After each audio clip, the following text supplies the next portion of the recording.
Um, well, this is my first day as the vice director. Um, so I have the honor of having been selected for that function. Um, I want to thank everybody who voted for me, and I wish sometimes that more people would have voted against. The role of the vice director, as you may know or may not know, is to select the MPC. MPC stands for a monthly program chair. So in the next year, I'm going to find 12 people out there. So raise your hand if you're interested in being MPC. I thought so. Okay. um, anyway, Rich fan one for this month, and that's Rich Lander. Rich is wearing two hats today because he's the MPC for January, but he's also the presenter. Rich earned a BS degree in computer science from Virginia Polytechnic Institute. He then did graduate work at UNC Chapel Hill, where he received his MBA degree.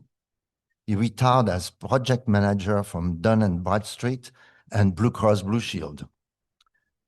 Rich joined the On Guard in September 22, and as you know, he's been very active as a recording secretary, information resources, corresponding secretary, member of the choir, and we heard him this morning. Also very active member with the financial group. He lives in Berkeley Heights. He has many interests, including playing piano, singing, we heard that, studying history, and he enjoys traveling. He and his wife, Kathy, have two married sons and three grandchildren. I heard there's another one coming very soon. Or is he born yet? Soon. Well, we want to thank Rich for being the MPC for January. In addition, he is a speaker for today. It happens that Rich is the great-grandson of John Lander, a Union soldier who emigrated from Germany, enlisted with the Illinois regiment at the age of 14, and was a soldier for the duration of the war. The generations of the Lander family since then have been interested in studying the Civil War, and he has been a member of the SUVCW, that was new for me, Sons of Union Veterans of the Civil War. Today, Rich will describe the event leading to the Civil War, including the cultural, political, economic, and military events. So please welcome Rich Lander, our monthly chair program for this month and speaker of the day.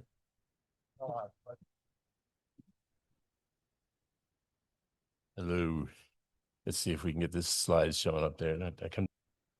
I find the era before the Civil War to be tremendously complex, upsetting. It's just the country was in turmoil in so many different ways. And I thought I didn't want to get into describing any particular battle, but I thought if we could just review this stuff most of us don't know, including me. So I did a bunch of research trying to get this together. So, and there we go. There's a lot of information. Time is a little bit tight, so I might be flying along, and please hang on. This is a picture of my great-grandfather, John R. Lander. Obviously, he's not 14 at this time. This is later after the Civil War. His wife, Philippina Glick, who also came from Germany. And my grandfather right here, that's Chester. Chester later became a little bit different. This is him more as, I guess this is the 20s, 30s, whatever. And that's his wife, my grandmother, Myrtle. And he was a member of the SUVCW, Sons of Union Veterans of the Civil War. And my father at age 13 joined him and did that for his life. And this is him before Memorial Day Parade in Philadelphia. The unit used to march along with all the other outfits. And at the end of the parade, there was a statue that they all fired over. The Marines would fire, bang. The Air Force would fire, bang. The Army would fire, bang. And these guys fired. The volume that came out of their guns was just so different. And I remember the parades very well until the mayor got pelted with a tomato and then they stopped. This is me in Charleston at one of the mortars that assaulted Fort Sumter. We go down there often. Kathy, my wife, was raised in Charleston. So what are my major goal is to increase awareness of how we almost destroyed ourselves. We almost did.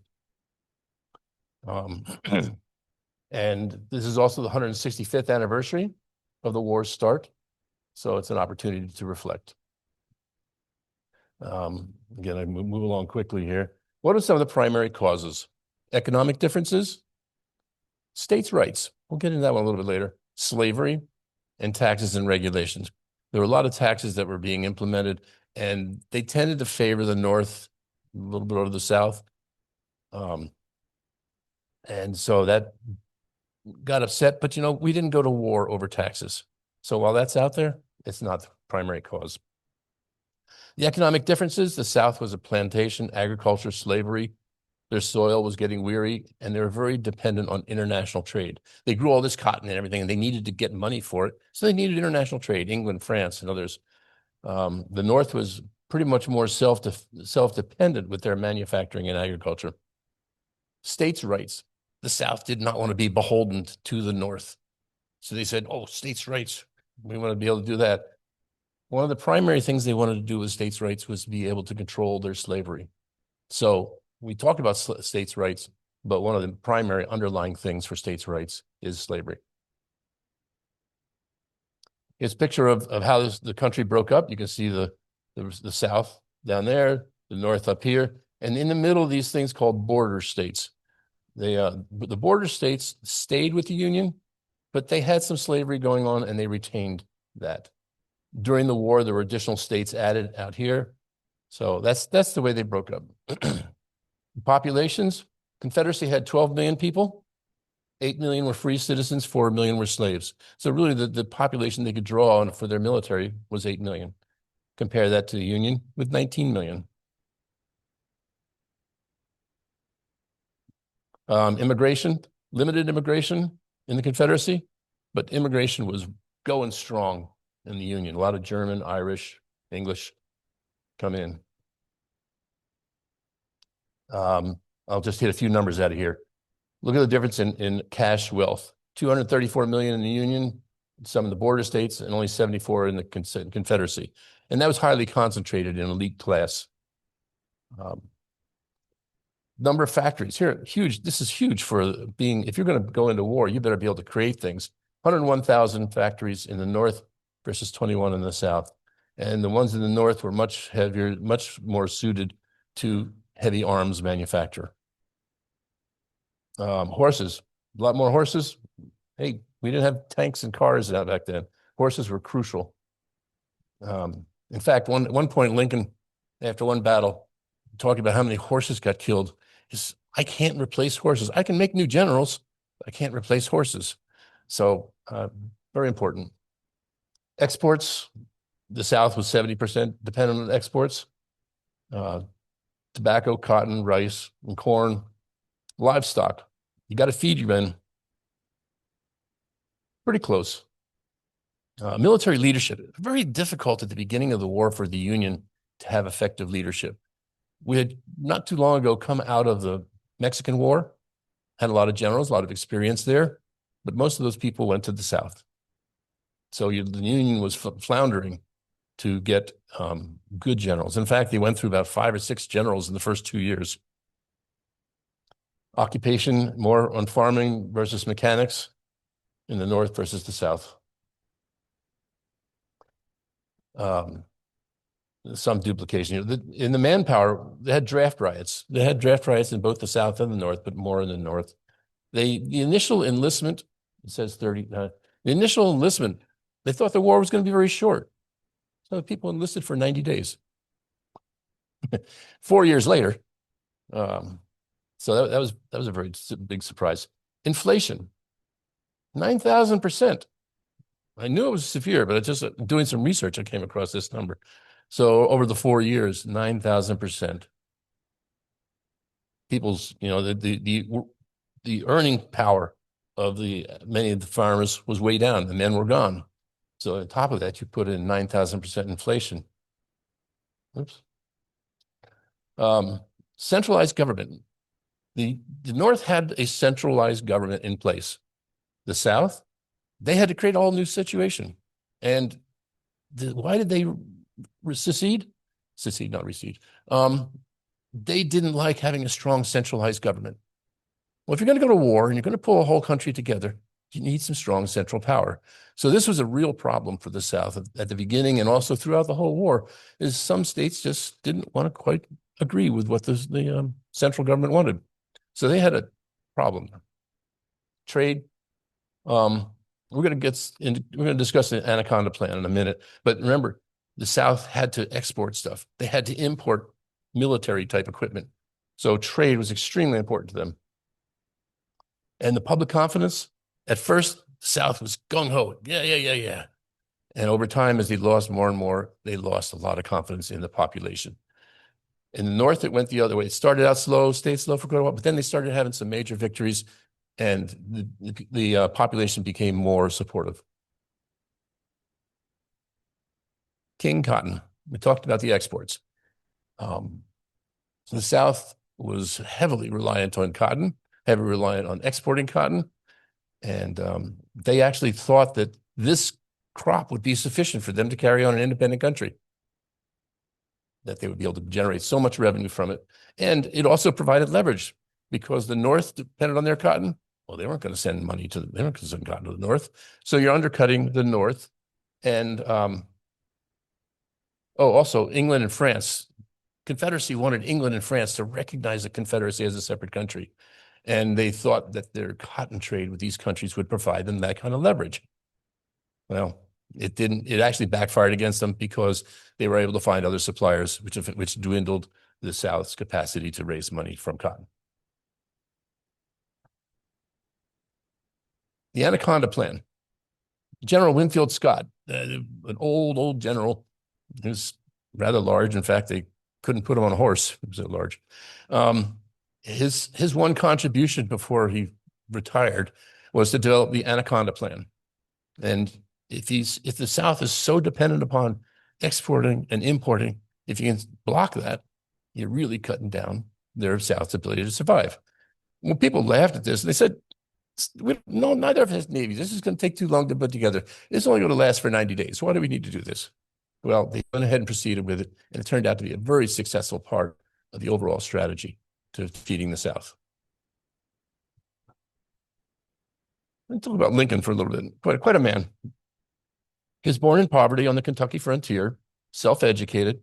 Early experiences taught him to strong dislike of slavery. He was may not know this one. He was a renowned wrestler and boxer. That's one of his early professions. He became a lawyer and Illinois legislator, gained national prominence in debates against Stephen Douglas. Stephen Douglas ended up being one of his competitors in the lecture. Stephen Douglas was very well known, and Lincoln was not. Well, put Lincoln against Douglas in the famous Cooper Union building in New York, and that debate helped bring Lincoln up in national prominence. He did very, very well. Got lots of positive reviews from the primary media at that time. He was elected president in 1860, which led to Southern secession. The Southerners were hating the North. They wanted to get out, and this was the tipping point. They felt that Lincoln was going to be the one who's going to stop slavery, and they had to stop him. So Lincoln's election was the tipping point. Now let's assassination attempts. When he was trying to come to Washington, D.C. from Illinois, he had to pass through Baltimore. And in Baltimore, this train line and this train line didn't quite come together. So they would take the cars and transport them to the other line. And that's the way Lincoln was going to be moved. Well, people knew that, and they set up plans to assassinate him at that moment. Fortunately, he got wind of it, and he ended up coming into D.C. in the middle of the night a different way. So that's a great way to start your presidency, right? In August of 1864, the war went from 61 to 65, so this is late in the war. He was going through the woods at night on a horse, and somebody took a shot at him and went through his hat, almost killed him, but fortunately survived. There was another kidnapping plot in 1865. It was failed when he changed his plans. And the final actual assassination was in 1865 at the end of the war. There were also plans to simultaneously assassinate the Secretary of State, William Seward. You may have heard William Seward's Folly, the purchase of Alaska. That was the same William Seward.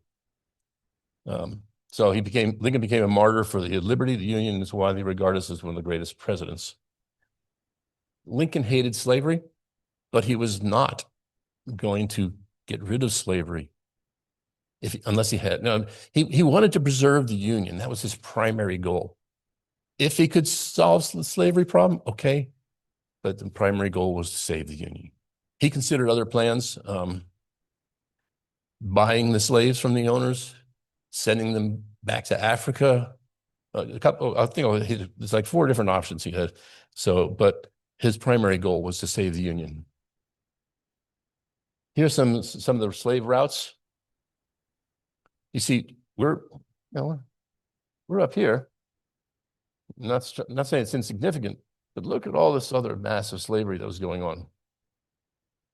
And that's from the ports on Africa. The slaves didn't just like walk up to the ports.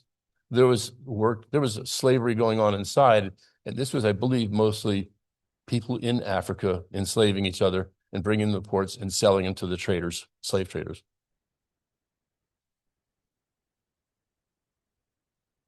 All right. See this right here? Anybody recognize what that is? This is a picture of Benjamin Butler, who became the general in charge of New Orleans. And he didn't treat the Southerners with the kind of the honesty and cordiality. He was a rough guy. And so the local population really didn't like him a whole lot. So this is a bedpan with General Benjamin Butler's picture on the bottom. That was one of their ways of showing their upset. And they would empty the bedpans out onto the Union soldiers walking onto the path below, which upset him. And he said, if any women are doing this, you're going to be categorized as women of the street. Oh, heavens forbid. Not that kind of reputation. And that stopped. All right. I got a lot of stuff to go through, and I'm going to blow through some of these things a little more quickly. Slavery started in 1619 in Virginia to support tobacco farms.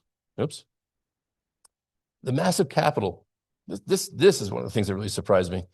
In 1860, the value of enslaved people was over $3 billion, big number, but that is more than the value of all the railroads and factories in the U.S. So no wonder you try and tamper with that as it's going to be the total upset of all their assets, their economic foundations, everything. So it was a huge deal. But think of it, the value of the slaves was more than the value of all the railroads and factories in the U.S. Asset investment. Slaves were treated as valuable property. They were passed down in the wills. Political leverage. Although slaves were not citizens, for the purpose of apportionment in Congress, the Constitution, as part of this difficult putting together Constitution, the slavery issue was huge, almost prevented it from ever happening. So they had to make compromises. One of the compromises they made was that each slave would be counted as 3/5 of a person. They're not a citizen, they can't vote, but for apportionment, they're going to be counted as 3/5. So that did impact the political landscape. Value of an individual slave was around 1,800, which supposedly is around 55,000 today's money. I think that's probably it's probably higher than that. And they had a 20 slave rule. If a plantation had 20 slaves, somebody didn't have to go off to war. The old rich man's war, poor man's fight. How many times have we heard that over the years? Confederate justification. Why do slavery? the vice president of the Confederacy explicitly stated that the Confederacy was founded on the principle of black inferiority and white supremacy, with slavery as its cornerstone, making the preservation of slavery the core reason for secession. You can find many more statements similar to this. As each state seceded from the Union, they had a conference and they put out a document. And so many times, slavery, in those reasons for secession for those states, slavery was stated as the primary reason. And the Confederacy Constitution enshrined slavery. None of this 3/5, just it wasn't. And the state secession plans usually identified slavery as a primary cause. All right. The slavery existed in the Union. The border states retained some, but that was it. Pretty much in the North, it really did not exist very much. But what was big was abolition. Abolition was the elimination of slavery. You had abolitionists. You had all kinds of different causes that wanted to get rid of slavery. Then Uncle Tom's Cabin came along. Harriet Beecher Stowe wrote Uncle Tom's Cabin. And, excuse me, it described the horrors that the slaves lived in. And it became much more personal to the people who did not experience slavery. It went to England, it went to France. It got translated into French and in German. And so people all around the world were looking, oh my God, what is this? And people became much more personally connected to what was going on. Also the Irish. Many Irish immigrants, they came from horrible conditions. They came here. There was Irish sections of the country. There's Irish regiments, very, very important part of the Union Army. But they had a problem. They wanted to fight to preserve the Union, but partway through the war, when it changed to fighting to free slaves, because it wasn't the original cause. That was until like 1863. The Irish weren't too pleased with that because they typically had the lower rung jobs, and they perceived slaves coming in and being free as competition for their ends of the pay scale. Some of these I've touched on. Military readiness. Military hardware, the North was much more able to produce armaments. Military age population, they had a much larger population. So the South was a smaller population, and a substantial part of that was slaves. Take away the men, and you're reducing slave oversight. So you've got these women and children who are now dependent upon slaves, but they lost a lot of the men who would help keep that in control. Major problem. Immigration, a lot of immigration up north, very little in the South. Transportation. The North had a much larger railroad capacity. Railroads became, well, this is one of the first wars where railroads were extremely important. Moving soldiers, moving food, all was extremely important. The North was much more unified. They had much more railroads. They also actually went and put all the railroads under central control. So as you needed to send down for the the battle towards Atlanta, you had very narrow, constricted railroads, and they were able to use this control to schedule. And all the railroads cooperated. Down the South, much fewer railroads, and they were all incompatible. This gauge, that gauge, whatever. It was not a single standard gauge that you could coordinate easily. So transportation was a huge issue. Military leadership, I mentioned, and how a lot of the experienced pre-war leaders resigned and joined the South. The Navy, neither side had much of a Navy. But you remember the Anaconda Plan? You're going to need a Navy for that. And also, if you're going to capture the Mississippi, you have two different types of Navy. You got a blue water Navy and a brown water Navy. Brown water meaning rivers. And they wanted to capture the Mississippi because that would split the South in two. International support.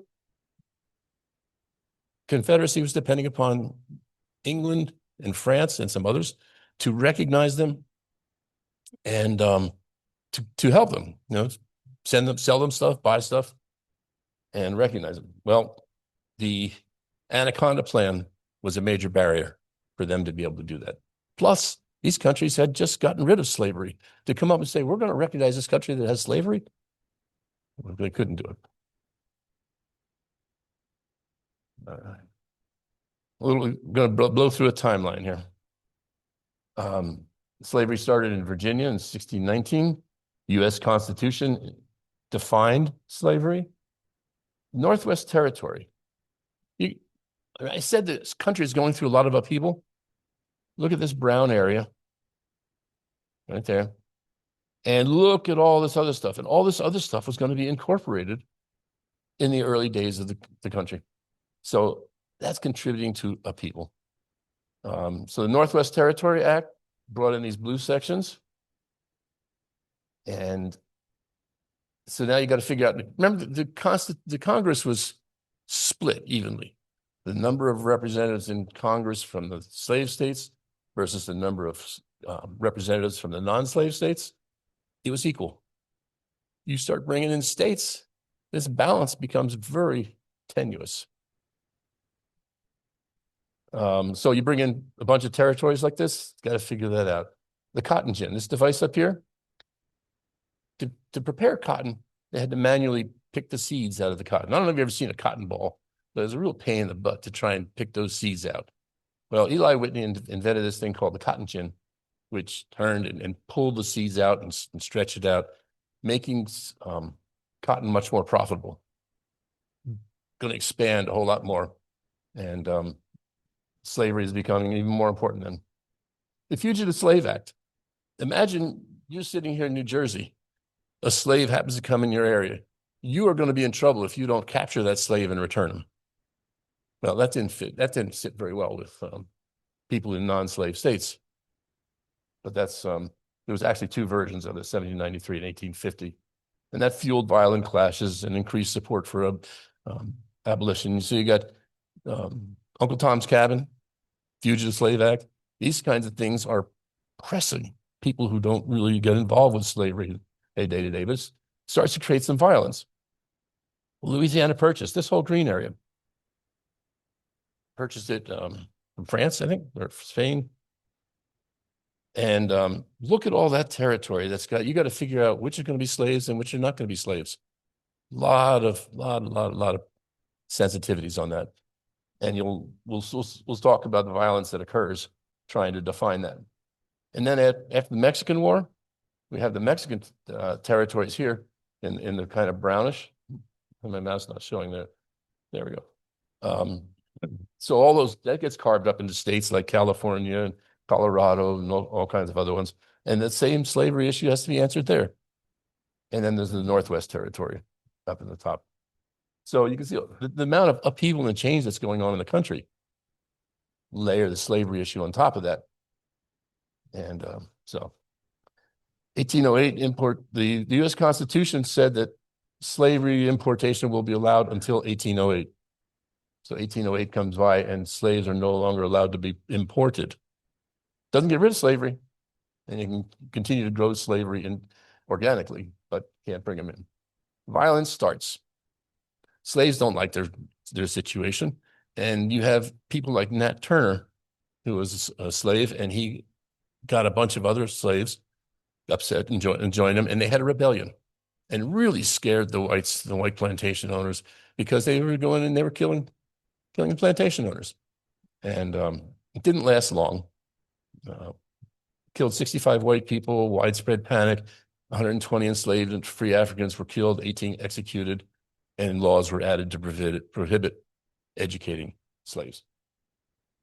Dred Scott, this guy right here. Talk about a complicated situation. He was born a slave in the South. His owner took him to the North, leased him out to somebody else. They were moving back down south. He found something. They got married. It was a non-slave, an Indian administrator. And went down south. Came back, and he basically said, "Look, I was in a free state," and he sued for his freedom. It went to over a decade as these cases wound through the courts, and finally the Supreme Court said, "Nah, you're not free." Wow, that was huge. The question is simply this: can a Negro whose ancestors were imported into this country and sold as slaves become a member of the political community formed and brought into existence by the Constitution of the U.S., and as such become entitled to all the rights and privileges and immunities guaranteed by that instrument to the citizen. Does this sound familiar? Echoes into the future. Mexican territory. After the Mexican battle, U.S. absorbed territory ceded by Mexico as a result of the Mexican War, and they have to determine which will allow slavery and land, including present-day California, Nevada, Utah, most of Arizona, New Mexico, Colorado, and Wyoming. A huge chunk of land that comes in. So much change. Then we have our friend John Brown. John Brown was a preacher out in the Kansas, Nebraska area, and absolutely hated slavery. It's a real strong abolitionist. And you may have heard of the Bleeding Kansas. It's when Kansas and Nebraska were both coming in, and we'll get into that in a second. And John Brown was in that area, and at Potawatomi Creek, he'd led a rebellion, which killed a bunch of people, and he had to escape, and he escaped out to the east, went to what is now West Virginia then, and tried to incite a slave revolt there, invaded a Union arms, everybody was Union at that point, a U.S. militia site, tried to steal guns, arm slaves, and start a revolt. Didn't get very far. In fact, they ended up getting trapped inside the building. A couple of his sons and a bunch of people were captured and killed. One of the characters that was involved was this, Washington sent a colonel or lieutenant colonel, something, sent it out from D.C. to manage this, put this down. Well, that was Robert E. Lee. So here you have Robert E. Lee coming to put down a slave type action before the split. Just a little side note here. We have so much going on with solar flares we talk about. Well, in 1859, there was apparently a very large solar event, and it caused what was called the Carrington effect. Basically, it affected all of the telegraphs. The lines burned up and just things failed. So we weren't very electrified back then, and we were very much more dependent on electricity today. So as these solar events happen, they've happened before. I think I have a couple things out of sequence here. The Missouri Compromise. This goes back to this, the Congress was so balanced. Well, when Missouri wanted to come in, they passed an act which said, if you bring in one slave state, you got to bring in a non-slave state. Well, that happened with Missouri and Maine. So they thought this compromise would help. Well, it got through that one, but that's a very unworkable solution. All this territory we've looked at coming in, you're not going to have one here, one there, one there. It's just not going to happen. So the Kansas-Nebraska Act, a little bit later, 30 years, said, okay, the states that come in get to determine what they want to be, popular sovereignty. Well, that didn't fly well either. The people in Kansas and Nebraska, one wanted to be slave, one to be non-slave. And so there was these people who would hop over the border, try and vote there, or hop over the border the other way, try and vote there. Echoes of what's happening today. And it became very violent. The Jayhawkers, the Bleeding Kansas, and the Republican Party kind of rose at that time. At this point, it had been the Democrats and the Whigs. The Whigs were falling out of favor. The Republican Party gets its start at that point, with Lincoln being their first presidential candidate. Let's look at the election which brought Lincoln in. 59% of the Electoral College, but only 40% of the popular vote. Creates one of those unsettling situations where not everybody wanted him, and we don't even have a majority who wanted him, yet he was the president. And you have people who don't even want to be in the union at all. Very, very, very difficult election. Here's one of the things Lincoln quotes I really like. At what point, then, is the approach of danger to democracy to be expected? I answer, if it ever reach us, it must spring up amongst us. It cannot come from abroad, If destruction be our lot, we must ourselves be its author and finisher. As a nation of freemen, we must live through all times or die by suicide. What Lincoln's basically saying, we're not going to be beaten by others. We're going to defeat ourselves. If democracy fails, it's because we defeat ourselves. I always love that quote. Okay, so when the war started, 11 states seceded. Numerous forts in southern states were overrun. Remember, the South did not have a great way to manufacture arms, so it was very important for them to capture all the forts and all the military capabilities that were in those forts before the war started. And the South attacked Fort Sumter and Charleston Harbor. Slaves in the military. Slaves were incorporated into the Confederate Army in support roles. Teamsters, cooks, clean, all kinds of things that did not involve carrying a gun. Frederick Douglass, one of the famous figures back then, he worked very hard to make emancipation part of the Civil War, spoke many places. He was a free man. And Lincoln, spoken to numerous times, Lincoln sought his advice. Another tariff, Transcontinental Railroad. I always knew the Transcontinental Railroad happened. I didn't know where in history it fit. And Lincoln was the one that kicked it off. It didn't finish till years after he was gone, but it got started. He was very much into preserving the Union, to build the Union, and view the Transcontinental Railroad as a key part of bringing the Union together. It also helped define where slavery did and didn't exist because they didn't want to pass the Transcontinental Railroad through slavery territories. So it ended up going a little further north than it might otherwise have gone. Confiscation Acts. The Southerners claimed slaves were their property. And therefore, if you took a slave away, they deserved to have their property returned. Go back to Benjamin Butler, our general in New Orleans, and he said, okay, they're property. What happens in war if you capture someone's property? You keep it. So they decided to say, these are, what's the right word? Contraband. That's right. So General Butler says, these people are contraband, and we're going to keep them. And they brought them in and made free people out of them, which really ticked the South off. So it was the start of elimination of slavery, and it was also provided some basis for what Lincoln will later come out with his Emancipation Act, which we happen to see a copy right here. Lincoln wanted to issue some kind of Emancipation Proclamation, but the Union was having so many terrible defeats that his cabinet said, oh, can't do that now. It'll look like we're giving up on preserving the Union and trying to make something else important. So it was after a key battle, the Battle of Antietam, where the North could claim it was a victory. It was after that he issued the Emancipation Proclamation, scheduled to become effective January 1st of the next year. There was Indian issues going on at the time. One example is Little Crow's War, and the Indians attacked and killed, and they eventually got beaten back. And also the Legal Tender Act introduced currency. I don't think they had really much paper currency before that. Ironclads. You had all these big wooden warships, and they would attack each other.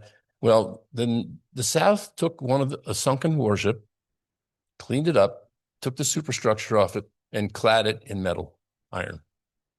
And they sent it out into Hampton Roads, and they went into these wooden Union warships, and were just no contest. Union couldn't do anything about it. They sunk one of the Union ones, fired one. At the same time, coincidentally, unfortunately, the Union had been building an ironclad also, called the Monitor, called a floating cheese box. It was basically a water-level flat structure with a turret on the top. And that just happened to be available at the same time. And it came into Hampton Roads, and you had the Battle of the Iron, the Battle of the Ironclads. And they battled each other, and shot each other. They couldn't stop each other. They finally had some damage and they withdrew. Okay, so it was important in that it slowed down that particular battle. What was most important was the global impact. Navies all over the world took a look at this and said, our wooden vessels are worthless. They all had to develop ironclads. So this little battle in Hampton Roads changed naval strategy over the whole world. Another key thing is Lincoln suspended habeas corpus. Habeas corpus is key to our fight. You can't be tried. You can't be put in jail without a trial. You need your opportunity to appear before a court. Well, he suspended that. In the Baltimore, the riots and the congressmen were against what he was trying to accomplish. And Lincoln argued that suspension was allowed during rebellion and insurrection. And then suspension was expanded to other territories. I don't know of any of the times we've suspended habeas corpus, but it may have, but it's extremely rare. So Lincoln, he takes strong moves, whether it's things like emancipation or slaves, riots, and he was a strong leader, had very difficult problems. And he would step up and take difficult measures like getting rid of habeas corpus, suspending habeas corpus. The first submarine. Talk about changes in naval warfare. The Confederacy came up with the Hundley. It was a cigar-shaped thing. You had guys inside cranking handles to make the propeller go. And they had a big spar out in front. And on the end of the spar was what they called a torpedo. It was basically a bomb. And they would stick it into a wooden ship and then try and back away. Well, hopefully it didn't get stuck and you couldn't back away because then boom. But the first time they did, first couple tries, they sank when they were experimenting, and the crews all died. One time in battle, they did actually get it attached to a ship, and that ship ended up blowing up and sinking. But in getting away, for many years, we didn't know where the Hundley was. It's only found recently. And doing the analysis of it, it looked like all the men died at their posts. So what they're projecting is that the shock wave came through the water into the Hundley and just basically killed all the guys cranking that thing because they died at their posts. No other submarines that war. Slave soldiers. The South did not allow slaves to hold a gun. Well, at the very end, they're getting desperate. I mean, think about Germany. They had the children and the old men being drafted. Same thing in the Confederacy. They're expanded the years that they would accept soldiers. And they even got to the point where they were willing to have slaves be soldiers. So if a slave fights for the Confederacy, they'll have their freedom afterwards. Well, they tried this, but it was so late in the war that they never even got any slave regiments into the field. And in the Civil War, Lincoln and his two key generals, Grant and Sherman, met to try and plan how this whole thing was going to wrap up. And Lincoln's approach was, he wanted the country to heal itself. It's going to be hard to heal from such a traumatic experience, but that was his goal. And when he met with Grant and Sherman, he laid that plan out for them, and they came up with very generous terms. Now, you imagine at the end of the Civil War, we want to beat the whatever out of them. They lost. Well, his was more, let's bring peace. Let's make things heal. So Grant and Sherman both took that message away. That is in March of 1865. Lee is going to surrender April 1865. So this meeting was very, very timely. So the major Confederate Army, the Army of Northern Virginia, surrendered at Appomattox Courthouse. One little vignette here. The McLean family. One of the early battles was up north in Virginia, the Battle of Bull Run. And the McLean family lived there. And Mr. McLean said, I've had enough of this. We're getting out of here. We're going to go down south, get a farm down there. So where did they get a farm? Appomattox Courthouse. Where did Grant and Lee sign their surrender? In their living room. So there's so many stories like that. Then after the Army of Northern Virginia surrenders, Lincoln's assassinated. And then the other army, this is the one my grandfather was with, Johnson, ended up surrendering around Durham, North Carolina. You may recognize this, Arlington Cemetery. It's right across the Potomac from DC. Beautiful view over DC. In fact, it was a huge plantation. It was owned by the Custis family. The Custis daughter married Robert E. Lee. So this now became Lee property. And the Union, look at this. I'm sorry, that's property. It's going to be taken. We've occupied that area. So they took it. But they were running, there was a tremendous number of deaths late in the Civil War, and especially in the Union. And we needed a place to bury those people. So they said, let's take this Custis property and make it what is now Arlington Cemetery. The amendments after the Civil War, the 13th abolished slavery. The 14th, slaves received the right of citizenship and equal protection. And finally, some years later, the slaves were entitled to vote. Tremendous upheaval still going on, right?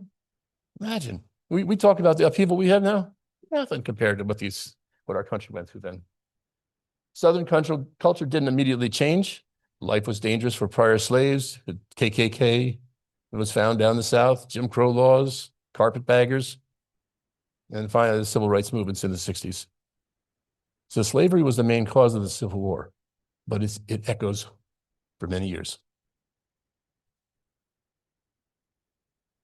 Casualties. Look at that top bar. Compare the number of casualties in the Civil War versus these other categories: World War II, COVID, World War I, Vietnam War. The number of casualties was huge. The 2% population loss would be about 6 million today. Imagine losing 6 million people, what that would do to our country. Top 5 battles: Gettysburg, 51,000, Chickamauga, 34, 30, 28, and 24. Compared to some World War II casualties, D-Day is a horrible day, but 10,000. 51,000, 3 days. Iwo Jima, 7,000. Hiroshima, 140,000. So, we're used to these kinds of numbers, D-Day and Iwo Jima and Vietnam, but compared to what was number of casualties in those individual battles, it's awesome. Okay, some impacts. The types of guns went from muskets, a little round ball going down a hollow tube, to rifled. Rifle causes the bullet to spin. It expands inside the barrel. Excuse me. And much more accurate, much more distance. Gatling guns didn't get used much, but they existed. Can you imagine this whole group marching side by side? If you have a Gatling gun, what you do? But the munitions didn't want to put that kind of armament in the hands of the soldiers. They figured they would spend too many bullets. All right, trench warfare. You think of trench warfare, well, that's a big World War I thing, right? That really got its start in the Civil War. Ironclads, ships and submarines, landmines. Stop paroling prisoners. You take a prisoner, sometime later, we'll exchange prisoners. They paroled them. And as long as you promise not to come in and fight again, you can be paroled. Finally, they had to stop doing that because it was just recycling and not ending things. Healthcare improvements. Healthcare on the battlefield was horrendous. You look at these stacks of arms and legs with the sawbones going in. 30 seconds later, another arm out. And they use the same unclean instrument to get the next one. Tremendous spread of infection. Your chances of surviving an amputation were not very good. But they did start making some healthcare improvements, triaging, but it was very limited, but it did start to improve. Social impacts: end of slavery, racism persists, Southern legacy kept via the lost cause. Let me talk about the lost cause. The Southerners felt this great loss of their honor, and they invented this lost cause. It was a whole mythology about the honor of the Southerners and how they fought valiantly, and therefore It was all good. And that was also a basis of a lot of the education propaganda, the math books. Well, if you had three Southern soldiers, 8 Southern soldiers fighting against 6 Yankees, it was embedded everywhere. It was their languages, their studies. So the Lost Cause tried to retain the honor that they thought they had. Reparation challenges. Yankees versus damn Yankees. Yes, I have some experience with this. Having come from the North with my wife down in Charlotte, there's Yankees, those are the ones that come down. There's damn Yankees, those are the ones that come down to stay. I went beyond that. I brought one back. So she came back with me. So out of the end of this, the U.S. became a world force and U.S. is transcontinental. So that's a lot of, it was a fire hose of information. And I hope, thank you. Rich, this was wonderful. Thank you. 9,000% inflation. I don't think I will ever complain about our 3%. Yeah, now, questions? Anybody? Come on up. And the question I have,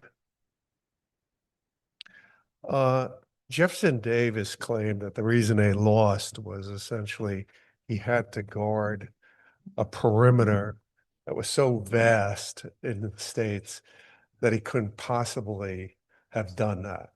So that is that reconcile with your understanding? Yes. The second question I had is more of a myth. Was Davis caught in women's clothes leaving the South? Like, here. That is a popular claim that as Jefferson Davis, as after the South was defeated, they were considering going out and become a guerrilla army. And everything was scattered and coming under control. And Jefferson Davis is escaping. And I have read that numerous times. I think I've also read where that was not true, but I can't give you a conclusive answer on that one. I've seen pictures of him being captured in women's clothes, drawings. So I don't know the answer to that. Yes, sir. Thanks, Rich, for a really interesting presentation. I have 2 simple questions.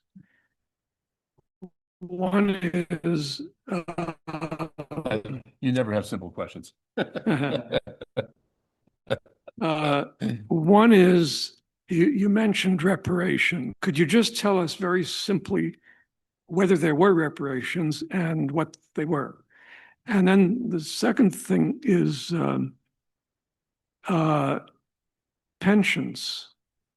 Now, Union soldiers got some kind of benefits after the war. Yes.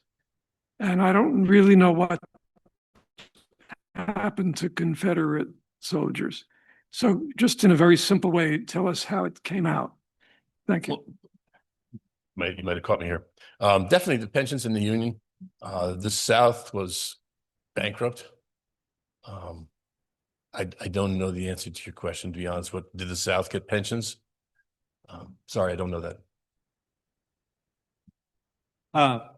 Excellent talk. For the pensions, they were still paying Southern pensions as recently as a decade ago, right? And you can think about that, right? It was more expensive to pay the pensions for the Civil War than to fight the Civil War. And that's one reason why in World War I and World War II, we didn't have that kind of pension system. Thank you. Right. The question is, we kind of understand why the South fought. Now, but remembering that most Southerners did not have slaves, right? And many slave owners were exempt from fighting.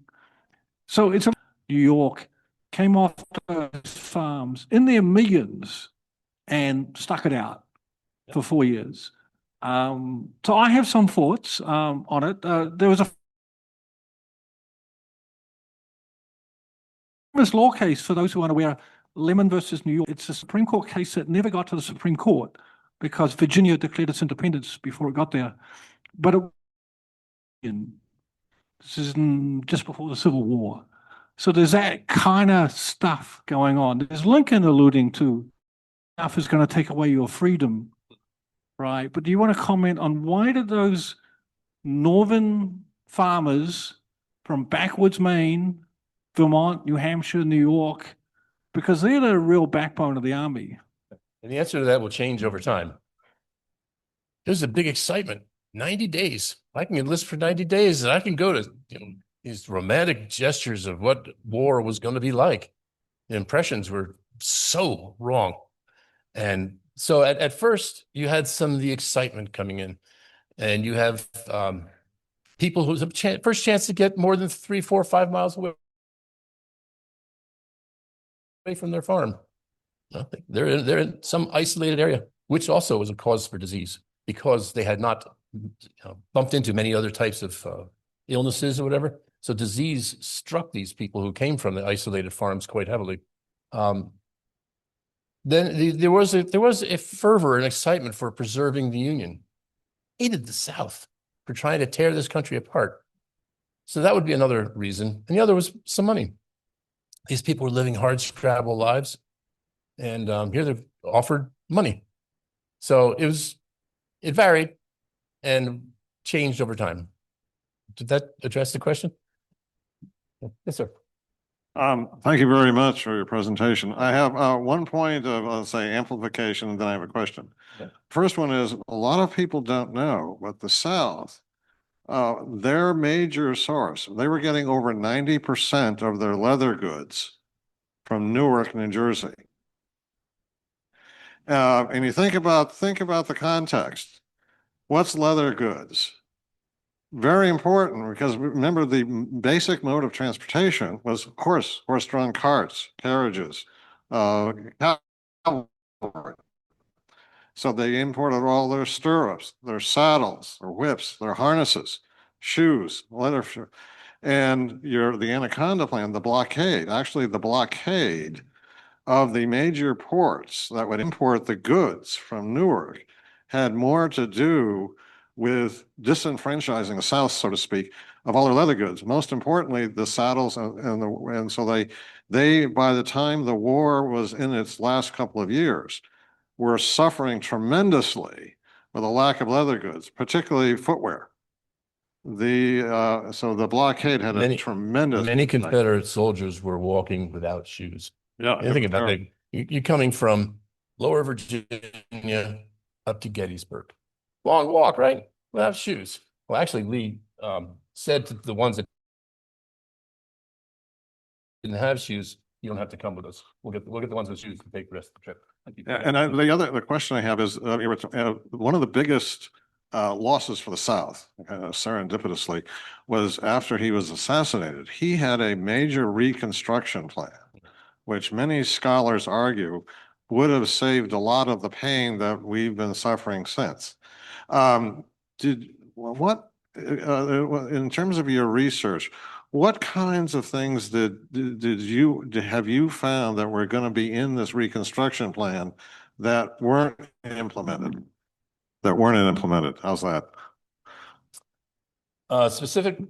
Specific points I'm not prepared to speak about, but the in general, the carpetbaggers that went down there, and also the next president did not support Reconstruction. It was the one who took over from Lincoln.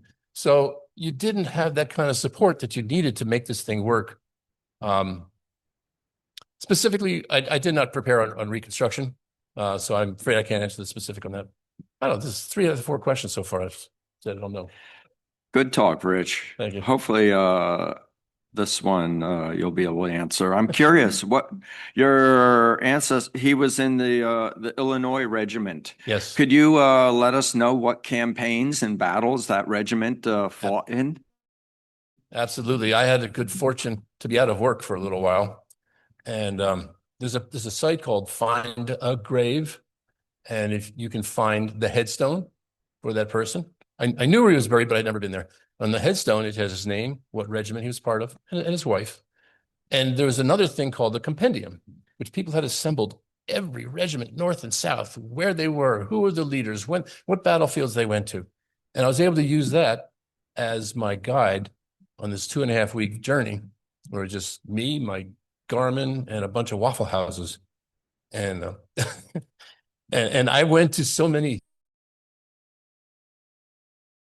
of the battlefields, which included come down the Mississippi, New Madrid, which we'll see blow up in an earthquake Sunday, and continuing on down there to, then it splits off into the Tennessee, and you have Fort Henry and Fort Donelson, and then it continued down to Shiloh.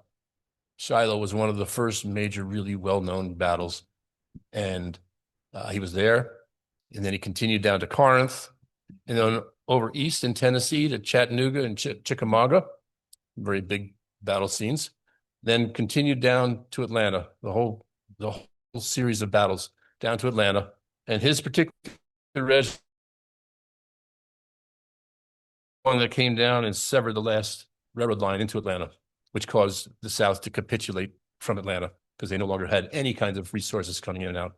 And then they went from there to the east to Savannah. So you hear Sherman's March to the Sea. He was in that one. And this is where Lincoln didn't even know where he was, didn't know where this whole army was after they left Atlanta. He just kind of disappeared. He intended to live off the land, couldn't rely on the transportation to get him the supplies he needed. So he and his army, a bunch of bummers, that was the word. They called them bummers, where they go out and scavenge off the land, and eventually made it to Savannah. Savannah said, "Okay, we give up. Don't tear down our city." So they went from Savannah around Charleston up to Columbia, South Carolina, and on the path to the next one, which was eastern North Carolina, it passed by where my wife's ancestors would eventually set up their tobacco operation over to New Zion. They're in New Zion, and then from there they went to Durham, where the Second Army surrendered. From there, they went to what was called the Grand Review. There was a huge parade, couple days in Washington, D.C., where so many soldiers paraded past. And then after that, he was out and went to Philadelphia, where he raised his family. That question I could answer. Thank you. Thank you all for listening. This is something I'm passionate about, and I really appreciate it. Wait. Rich, this was fantastic. You know, we have two ways to thank the speakers. One is your certificate with your kids, and the second one is the standing up ovation. Thank you all very much. Thank you.